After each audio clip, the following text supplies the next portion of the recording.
विश्वाराम सशक्त भारत से। आज हमारे साथ है चंदन पासवान जी, भीम सैनिक दल के राष्ट्रीय संयोजक, और आज इनसे हम कुछ खास बिंदु पर बात करेंगे। तो चंदन जी, अभी मामला उभरा हुआ है संविदा पर। संविदा पर सरकार ने बहुत सी नियुक्तियां की है और संविदा पर जो लोग हैं सभी लोग रोड पर हैं। सरकार उनको रेगुलर नहीं कर रही है और सरकार कह रही है कि हम सबको हम रोजगार देंगे। तो क्या उसको आप रोजगार मानते हैं क्या संविदा को? सबसे पहले सर, बिहार में खासकर जो है लगभग 4 लाख संविदा कर्मी। अच्छा। और या केंद्र सरकार हो चाहे राज्य सरकार हो, चुनावी ये लॉलीपॉप बनाते हैं सर। ठीक। और लॉलीपॉप बनाकर जो है खासकर जो है पूरे देश के युवाओं को ठगते हैं और खासकर राज्य के तमाम जो है प्रदेश के युवाओं को ठगते हैं। और समझिए कि अगर कोई भी जो टेंडर एज होता है उस समय प्रिपरेशन का होता है, तैयारी करने का उम्र होता है, और 24 से 25 साल का जो भी लड़का है संविदा पर अगर मान लेते हैं कि उसको 5 साल खटा लिया, 2 साल खटा लिया, तो जीवन बर्बाद कर देता है ना सर। हाँ, वो तो सबसे बड़ी बात है कि भाई जो पीक टाइम है, जो तैयारी करने का, पढ़ने का समय है, और जो कहीं अपना इति देखना है कि हमको आगे किस लाइन में जाना है, तो उसको तो अपने लाइफ बर्बाद कर दिया। लालच दिया कि तुमको नौकरी परमानेंट हो जाएगा, गया, फिर आपको नौकरी भी नहीं दी, हटा भी दिया, तो खत्म हो गया लाइफ। कहाँ जाएगा? हाँ, जीवन बर्बाद मान ली हो गया। तो बिहार में हम देखे हैं सर कि संविदा कर्मी पर हमने भी काम किया है। तो संविदा कर्मी का दर्द को हम अच्छी तरह से समझते हैं। ठीक। और जैसे कि अभी देखिए एबीएस जो है सांख्यिकी कर्मी थे, और एक आपको पंचायत प्रेरक है जो शिक्षा विभाग में, उसको सरकार जो है 8 साल काम कराई। अच्छा। और 8 साल काम कराई और उसके बाद जो है उसको हटा दिया गया। और जितने भी सरकार के संपोषित कार्यक्रम है उसको बड़ी बेखूबी से वो लोग काम किया है।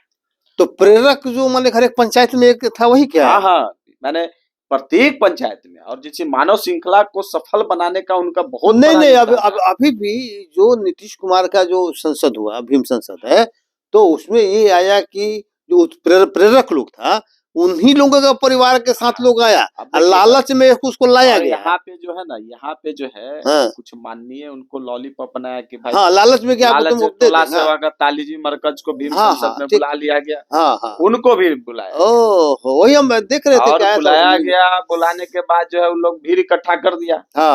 बस के भाई इस तरह का है, उन लोगों को घोषणा हुआ, उन लोग को कोई फायदा हुआ नहीं। फायदा हुआ मान लीजिए कि इनको देखा जाए कि जो समझिए कि नेता अपना स्थापित हुए कि हम बड़का आदमी हैं। बताइए कि 25,000 में सर, इतना महंगाई के दौर में 22,000 टोला सेवक को मानदेय मिल रहा है, उसे क्या होने वाला है? नहीं, सबसे बड़ी बात है, चाहे मान लीजिए कि दलित महादलित क्यों, अनुसूचित जाति है तो सभी अनुसूचित जाति को फायदा मिलना चाहिए। नहीं, अब तो देखिए उस पर अब आप आ जाइएगा। तो उस पर तो अब ये हो गया कि हम लोगों ने जो बिहार सरकार ने जो गणना कराया, तो उस गणना से भी स्पष्ट हो गया कि पासवान जाति से 4 जाति ज्यादा अमीर है। रिपोर्ट बताया ये तो। हाँ, ये डाटा है, और ये डाटा बिहार सरकार का है। और सरकारी जो नौकरी की स्थिति है उसमें से 8 जाति का रिप्रेजेंटेशन पासवान जाति से अधिक है। तो स्पष्ट हो गया कि पासवान जाति को जो छांटने के लिए आपने दलित महादलित बनाया था वो गलत बनाया था। अब आपको तो खुद आप ही का डाटा बता रहा है कि नहीं? तो उस पर मान लीजिए उसको तो वापस ले लेना चाहिए सर। आप वो तो छोड़िए। हाँ, आप जैसे रात्रि प्रहरी, पुलिस मित्र की बाली, आपको देखे होंगे से दलित बिहार दलित महापंचायत। बहुत बड़ी संख्या में लोग आए थे। उनको हम लोग दिल्ली लेके भी गए थे, काफी हजारों की संख्या दिल्ली में सड़कों पर आंदोलन किया था। तो बताइए वो दर दर भटक रहे हैं। लोग शिक्षा सेवक है ना, और कंप्यूटर ऑपरेटर है, तमाम जैसे विभाग में स्वास्थ्य कर्मी है, आशा है, रसोईया। बताइए सर, रसोईया है, अब उसको पूरे स्कूल का पूरे खाना संपोषित कार्यक्रम में और उनको कितना मिल रहा है? आंगनबाड़ी है, जो प्राइमरी स्टेट जो होता है बच्चे को पूरे देखभाल करती है, उनको कितना मिल रहा है मानदेय? आशा है, बहुत ऐसे संविदा कर्मी है जो कि आज माने महंगाई के दौर में माने ऐसा परिस्थिति हो गया, उनको बहुत दिन के बाद जैसे 6 महीना 7 भर पर उनको मान दे दिया जाता है, बहुत कम, वो भी बहुत काम कम इतना दे दिया जाता है कि लगेगा कि पूरे बोझ जो है सरकार का उसी के संविदा कर्मी पर डाल दिया जाता है। नहीं, ऐसे भी मान लीजिए कि देखा गया है कि हम देखे हुए हैं कि जो नीचे लेवल का दाई है, जिस दाई और वाला काम करते हैं, तो उसको पेशेंट को बांध दिया कि पेशेंट जाएगा तो उसके हिसाब से उसको वो मिलेगा। जिससे मान लीजिए कोई लेबर काम करता है तो महीना भर जो एक लेबर को देते हैं मिनिमम जो चपरासी को सबसे मतलब कि लोएस्ट पद पर चपरासी होता है, तो मिनिमम जो उसको वेतन मिलता है उतना वेतन तो कम से कम सबको मिलना चाहिए कम से कम। वो तो छोड़िए, अभी देखिए सफाई कर्मी का जो है मामला, सफाई कर्मी का भी मामला बताइए सर, कि जो ठेके पर जो है बड़े ठेकेदार को दिया जा रहा है। अब बताइए पूरे जो ऑफिस से लेकर रोड नाली गली सब सफाई करता है। एक अफसर की बहाली हो सकती है, एक जो है सेकंड क्लास के जो है कर्मी की बहाली हो सकती है, चपरासी की बहाली हो सकती है, तो भाई अस्थायी रूप से जो है सफाई कर्मी की क्यों नहीं बहाली हो सकती है? और सम्मानजनक उसको वेतन क्यों नहीं? क्या वो मानव समाज से बाहर है क्या? वो इंसान नहीं है क्या? उनको मिलना चाहिए सम्मान, जैसे 6,000 पर, 3,000 पर, 7,000 पर, इस तरह से नगर निगम में चाहे कहीं भी काम कर रहे हैं। वो स्थिति है, उसको हम लोगों ने भी देखा है कि अगर किसी प्राइवेट एजेंसी के माध्यम से आप लेबर मुहैया कराते हैं, मान लीजिए सफाई कर्मी है, तो वो तो स्वाभाविक है उसका शोषण करेगा ना। अगर मान लीजिए आपसे लेगा, अगर 5,000 भी लेगा, निजीकरण तो होना ही नहीं चाहिए। हाँ, नहीं होना चाहिए। तो आप मान लीजिए 5,000 उसको देगा तो 1,000 काट लेगा। बताइए ना सर, केंद्र सरकार जो है, जो भाजपा की सरकार है, वो निजीकरण को बढ़ावा दे रही है और अपने सरकार की जितनी भी सिस्टम है पूरे टोटल जो है पूंजीपतियों के हाथ में दे रही है।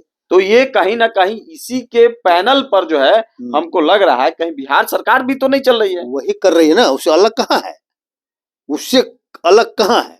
जो भी बिहार माना कि वो बड़े लेवल में मान लिया कि निजीकरण को बढ़ावा दे रही है, पूंजीवाद को बढ़ावा दे रही है, आप छोटे स्तर पर कर रहे हैं। तो ये भी है, ये भी बात सही है।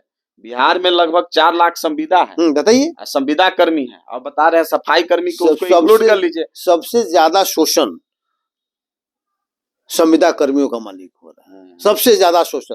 उसका जो मुआवजा मिला था, जिससे मान लिया होता है कि अगर डायरेक्ट सरकार के यहाँ भी काम करता तो उसको मान लें कि थोड़ा बहुत रहता है कि कम मिलता है, लेकिन मिलता पूरा, लेकिन उसको नाम पर पैसा निकलता है ज्यादा, देता है प्राइवेट कंपनी जो रखे हुए कम देता है, तो वहां भी शोषण सर बता रहे हैं कि अब कहीं कोई गिनती भी नहीं है। और एक और मामला है, अनुसूचित जाति आवासीय विद्यालय चल रहा है, बहुत सभी प्रखंड में चल रहा है, सभी प्रखंड में है, सभी जिला में है।